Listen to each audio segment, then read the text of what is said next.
বয়স বাড়ার সাথে সাথে আমাদের মিনিমাম 6 থেকে 7 ঘন্টা ঘুমের দরকার হয় বা ঘুম আসার জন্য আমাদের ঘুমের আগেই জাস্ট কিছু মোবাইল দেখা বা কোনো সিনেমা দেখা না করে আমাদের ক্ষেত্রে ঘুমের সারাউন্ডিংসের ক্ষেত্রে একটা ভালো মিউজিক বা লাইট মিউজিক কিছু শুনে ঘুমের একটা আয়োজন করা। অনেক সময় আমরা কিছু ঘুমের ওষুধও আমরা ইন্ট্রোডিউস করে থাকি টেম্পোরারি ডিউরেশনের জন্য, যেগুলো কিনা অ্যাংজাইটি বা এই ঘুমের ডিস্টারবেন্সগুলো কিন্তু অ্যালিভিয়েট করে।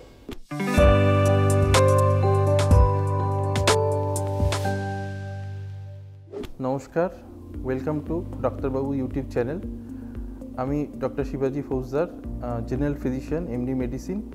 আমি মোটামুটি নিউ টাউন এলাকায় প্র্যাকটিস করি এবং আমি অলসো দিশান হসপিটালের সাথে যুক্ত, জেনারেল মেডিসিনে অ্যাটাচমেন্ট। আজকের বিষয় হলো কম ঘুম এবং তার শারীরিক প্রভাব। কম ঘুম মানে বয়স বাড়ার সাথে সাথে আমাদের মিনিমাম 6 থেকে 7 ঘন্টা ঘুমের দরকার হয়। তারও বেশি এজ মানে 50 বা 60 বছর বয়সে আমাদের ডেলি ঘুমের মাত্রাটা 6 বা তারও কম ডিউরেশনের হলেও কোনো অসুবিধা হওয়ার কথা না। কিন্তু কম ঘুম যদি আমাদের ডেলি এক্সারসাইজ বা ডেলি কাজের মধ্যে আমাদের ঘুমটা তার চেয়েও কোনো স্ট্রেসের জন্য কম থাকে, মানে 5 ঘন্টা বা 6 ঘন্টার চেয়ে কম থাকে, অনেক সময়ই দেখা যায় যে তার জন্য একটা মেন্টাল স্ট্রেস বা ফিজিক্যাল স্ট্রেস পড়ে।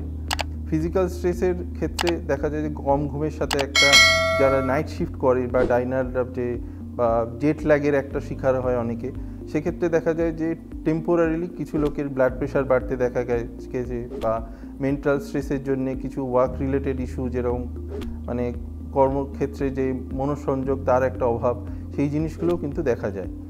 তো ঘুমের মাত্রাটা ঠিক করার জন্য আমাদের প্রথমত যে ঘুমের সারাউন্ডিংস বা ঘুম আসার জন্য আমাদের ঘুমের আগেই জাস্ট কিছু মোবাইল দেখা বা কোনো সিনেমা দেখা না করে আমাদের ক্ষেত্রে ঘুমের সারাউন্ডিংসের ক্ষেত্রে একটা ভালো মিউজিক বা লাইট মিউজিক কিছু শুনে ঘুমের একটা আয়োজন করা, এবং ঘুম হয়ে যাওয়ার পর মোটামুটি আমাদের 6-7 ঘন্টা ঘুমের পর আমরা ঘুম থেকে উঠে বাকি রেগুলার অ্যাক্টিভিটি করা।